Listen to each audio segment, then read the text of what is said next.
नमस्कार दोस्तों, चलिए शुरू करते हैं आज की कहानी। एक औरत अपने घर से निकली। उसने घर के सामने सफ़ेद लंबी दाढ़ी में 3 साधु महात्माओं को बैठे देखा। वह उन्हें पहचान नहीं पाई।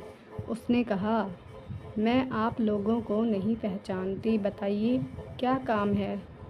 हमें भोजन करना है, साधुओं ने बोला। ठीक है, कृपया मेरे घर में पधारिए और भोजन ग्रहण कीजिए। एक साधु ने प्रश्न किया, क्या तुम्हारे पति घर में हैं? नहीं, वह सब्जी लेने बाहर गए हैं, औरत ने उत्तर दिया। तब हम अंदर नहीं आ सकते, तीनों एक साथ बोले। थोड़ी देर में पति घर वापस आ गया। उसकी पत्नी ने उसे साधुओं के बारे में बताया तो उसने तुरंत अपनी पत्नी से उन्हें पुनः बुलाने के लिए कहा। औरत ने ऐसा ही किया। वह साधुओं के पास गई और बोली, जी अब मेरे पति वापस आ गए हैं, कृपया आप लोग घर में पधारें और भोजन ग्रहण करें। हम किसी घर में एक साथ प्रवेश नहीं करते, साधुओं ने औरत को बताया। ऐसा क्यों? औरत ने हैरानी से पूछा। मध्य में खड़े साधु ने जवाब दिया, पुत्री, मेरी दाईं तरफ खड़े साधु का नाम धन और बाईं तरफ खड़े साधु का नाम सफलता है और मेरा नाम प्रेम है। अब जाओ और अपने पति से विचार विमर्श करके बताओ कि तुम हम तीनों में से किसे बुलाना चाहती हो।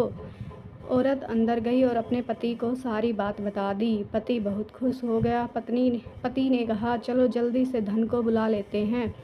उसके आने से हमारा घर धन दौलत से भर जाएगा और फिर कभी पैसों की कमी नहीं होगी। औरत बोली, क्यों न हम सफलता को बुला लें? उसके आने से हम जो करेंगे वो सही होगा और हम देखते देखते धन दौलत के मालिक भी बन जाएंगे। हाँ, तुम्हारी बात भी सही है, पर इसमें मेहनत करनी पड़ेगी। मुझे तो लगता है धन को ही बुला लेते हैं। पति बोला। थोड़ी देर उनकी बहस चलती रही, पर वो किसी निश्चय पर नहीं पहुंच पाए और अंत में औरत ने निर्णय किया कि वह साधुओं से यह कहेंगे कि धन और सफलता में जो आना चाहे आ जाए। औरत झट से बाहर गई और उसने यह बात साधुओं के सामने दोहरा दी। उसकी बात सुनकर साधुओं ने एक दूसरे की तरफ देखा और बिना कुछ कहे घर से वापस जाने लगे। अरे, आप लोग इस तरह वापस क्यों जा रहे हैं? औरत ने उन्हें रोकते हुए पूछा। बेटी, दरअसल हम तीनों साधु इसी तरह घर घर जाते हैं और हर घर में प्रवेश करने का प्रयास करते हैं।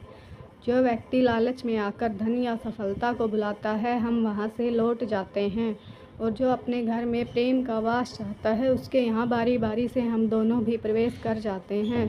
इसलिए इतना याद रखना कि जहाँ प्रेम है वहाँ धन और सफलता की कमी नहीं होती।